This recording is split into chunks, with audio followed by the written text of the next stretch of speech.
Panibagong insidente ng pagmamaltrato sa hayop ang kumakalat sa internet. At sa pagkakataong ito, isang litrato ng butanding na sinakyan na parang surfboard ang umani ng batikos. Nakatutok si Rebecca Reyes.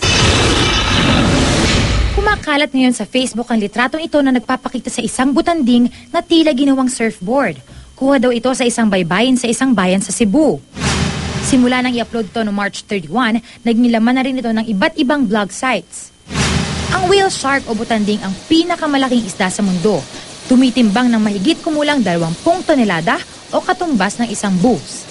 Sa kabila ng laki nito, tinatawag din itong gentle giant. Madaling mahuli at kilalang hindi nang-aatake ng mga tao.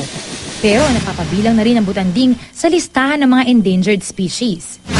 Patakaran sa turismo na kapag nakakita ang butanding, bawal itong hawakan o lapitan para hindi mabulabog. Ngunit sa mga litratong ito na patuloy na kumakalat sa internet, nakakaawa ang isdang ito na tila tinalian pa sa buntot. Dito sa pagtali, magka-qualify siya na maltreatment under yung Wildlife Act, yung Republic Act 9147.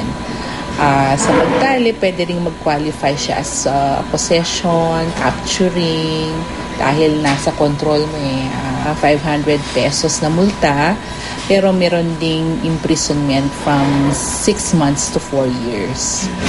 Marami tuloy ang nagpahayag ng galit sa pag-upload ng larawan.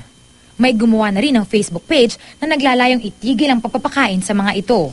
Kailangan hindi pinapakain kasi kailangan merong feeding pattern itong mga whale sharks. Sila dapat yung nagpo-forage ng kanilang sariling pagkain. Yun ang pagiging nakaklasify sila as wildlife dahil doon. Gaano man daw kalaki ang mga butanding, hindi ito tamang sakyan ng mga tao. Yung sa case kasi ng whale shark, hindi siya pareho ng mga whales na may mga buto or skeletal system. Lahat siya cartilage lang. So yung whale shark mismo, pag na-strand siya sa mababaw na tubig, kahit siya mismo hirap siya, i-support your own body niya. So how much more na may nakaapak o nakatungtong na mga tao dun sa likod.